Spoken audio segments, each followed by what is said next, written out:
Mughal dynasty power और grandeur का एक बीकन सदियों तक इंडियन सबकॉन्टिनेंट पे राज किया।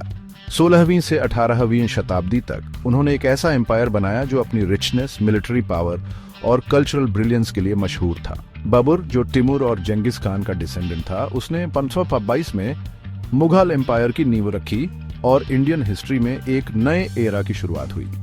मुगल अपने एडमिनिस्ट्रेटिव स्किल्स और आर्ट्स के पैट्रनेज के लिए जाने जाते थे। उन्होंने इंडिया के कल्चरल टेपेस्ट्री पर एक गहरी छाप छोड़ी। अकबर द ग्रेट, सबसे फेमस मुगल एम्पायर्स में से एक, उसने एम्पायर की बाउंड्रीज को एक्सपैंड किया और ऐसे पॉलिसीज इंप्लीमेंट किए जिससे रिलीजियस हार्मनी बढ़ी। उसका रेन मुगल एम्पायर के लिए एक गोल्डन एज था। औरंगजेब के टाइम में एम्पायर अपने टेरिटोरियल पीक पर पहुंचा, लेकिन उसके रेन में डिक्लाइन के सीड्स भी बोए गए। मुगल एम्पायर की लेगेसी मल्टीफैसेटेड है। इसमें magnificent architecture, flourishing arts and crafts tradition और एक unique Indo Persian cultural synthesis शामिल है। ताजमहल मुगल आर्किटेक्चरल जीनियस का एक टेस्टमेंट, उनके रेन का एक एंड्यूरिंग सिंबल है। मुगल एरा इंडियन हिस्ट्री का एक कैप्टिवेटिंग चैप्टर अपनी ग्रैंडियर और स्प्लेंडर से जेनरेशंस को फैसिनेट और इंस्पायर करता रहेगा। शाहजहां, 5वां मुगल एम्परर, 5 जनवरी 1512 को लाहौर में प्रिंस खुराम के रूप में पैदा हुआ था।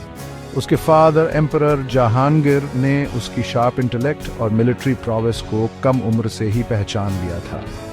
खुराम ने वॉरफेयर, एडमिनिस्ट्रेशन, पोएट्री और म्यूजिक की फाइनर नुआंसेस में महारत हासिल करते हुए एक कॉम्प्रिहेंसिव एजुकेशन प्राप्त की। उसकी ग्रैंडमदर, इन्फ्लुएंशियल एम्प्रेस डॉवेजर मरियम उज जमानी ने उसके कैरेक्टर और वर्ल्ड व्यू को शेप करने में एक इम्पॉर्टेंट रोल निभाया।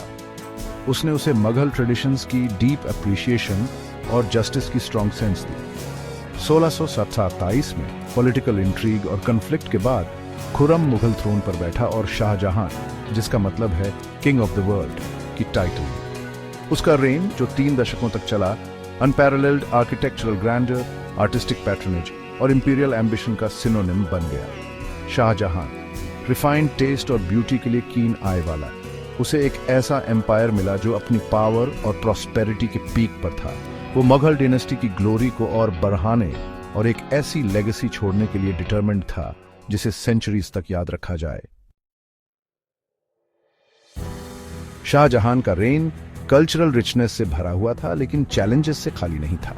उसे कई रिबेलियंस का सामना करना पड़ा, मेनली बंडेलास, उज़्बेक्स और अपने ही बेटे औरंगजेब से, जो इवेंचुअली उसका सक्सेसर बना। बुंडेला रिबेलियन, जो मुगल्स के लिए एक कांस्टेंट प्रॉब्लम थी, आखिरकार क्वेल कर दी गई। शाहजहां ने स्ट्रेटेजिक एक्यूमेन दिखाते हुए डेक्कन रीजन, जो स्ट्रेटेजिक और इकोनॉमिक इंपॉर्टेंस वाला रीजन था, पर अपना कंट्रोल मजबूत किया। हालांकि डेक्कन में कंटिन्यूअस कैंपेन्स ने एम्पायर के टेरिटोरियल रीच को एक्सपैंड तो किया, लेकिन इसके रिसोर्सेज भी ड्रेन कर दिए। नॉर्थ वेस्ट में उज़्बेक्स के साथ कॉन्फ्लिक्ट ने एक और चैलेंज पेश की। शाहजहां ने आगे बढ़कर लीड किया और मुगल फ्रंटियर्स को सक्सेसफुली डिफेंड किया, अपनी मिलिट्री प्रोवेस दिखाते हुए। ये कॉन्फ्लिक्ट्स हालांकि चैलेंजिंग थे, शाहजहां के मुगल एम्पायर की टेरिटोरियल इंटेग्रिटी की रक्षा करने और रीजन में डोमिनेंस बनाए रखने के डिटर्मिनेशन को अंडरस्कोर करते हैं। सेक्शन 4, द पीकॉक थ्रोन और मुगल स्प्लेंडर का जीनित। शाहजहां के रेन को अक्सर मुगल एम्पायर का गोल्डन एज कहा जाता है। आर्ट्स के लिए उसका पैट्रनेज, उसके रिफाइंड टेस्ट के साथ मिलकर अनप्रेसिडेंटेड आर्टिस्टिक और आर्किटेक्चरल ब्रिलियंस के पीरियड का कारण बना। मुगल कोर्ट, उसके रूल में पोएट्स, म्यूजिशियंस, आर्टिस्ट्स और आर्टिजन्स का कॉन्फ्लुएंस बन गया, सभी उस एरा के कल्चरल रिचनेस में कंट्रीब्यूट कर रहे थे। शाहजहां के ऑप्युलेंट रेन के सबसे एंड्यूरिंग सिंबल्स में से एक लेजेंडरी पीकॉक थ्रोन है।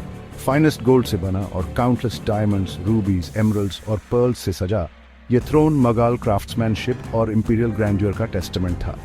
थ्रोन का सेंटरपीस, 2 एक्सक्विजिटली क्राफ्टेड पीकॉक्स जिनकी टेल्स रंगों के रायट में फैली हुई थी, शाहजहां के रेन का सिनोनिम बन गई। ये मास्टरपीस, जिसे 18वीं शताब्दी में पर्शियन इन्वेडर नादिर शाह ने लूट किया था, आज भी लोगों की कल्पनाओं को कैप्टिवेट करता है, मुगल एम्पायर के लॉस्ट स्प्लेंडर की याद दिलाता है। सेक्शन 5, ताजमहल, एक इटर्नल लव स्टोरी। कोई भी मॉन्यूमेंट शाहजहां के रेन को ताजमहल से ज्यादा एम्बॉडी नहीं करता। आगरा में यमुना नदी के किनारे मजेस्टिक तरीके से खड़ा ये व्हाइट मार्बल मौजोलियम उसकी बिलवेड वाइफ मुमताज महल के लिए उसके इटर्नल लव का टेस्टमेंट है। ताज, जिसे इटर्निटी के चीक पर एक टीयर की तरह इमेजिन किया गया था, मुमताज महल की डेथ के 1 साल बाद 1637 में शाहजहां ने कमीशन किया था। इस मास्टरपीस को कंप्लीट करने में 2 दशकों से ज्यादा समय लगा और हजारों स्किल्ड आर्टिजन्स की एफर्ट्स लगी। ताजमहल अपने परफेक्ट प्रोपोर्शंस, इंट्रिकेट कैलीग्राफी और डेलिकेट फ्लोरल इनलेस के साथ कल्चरल और जियोग्राफिकल बाउंड्रीज से परे है। इसकी इथीरियल ब्यूटी, खासकर जब डॉन या डस्क के सॉफ्ट ह्यूज में बेस्ड होता है, दुनिया भर के विजिटर्स को कैप्टिवेट करती है। ताजमहल एक UNESCO world heritage site, eternal love, Mughal architectural genius और ह्यूमन इमोशन की एंड्यूरिंग पावर का सिंबल है।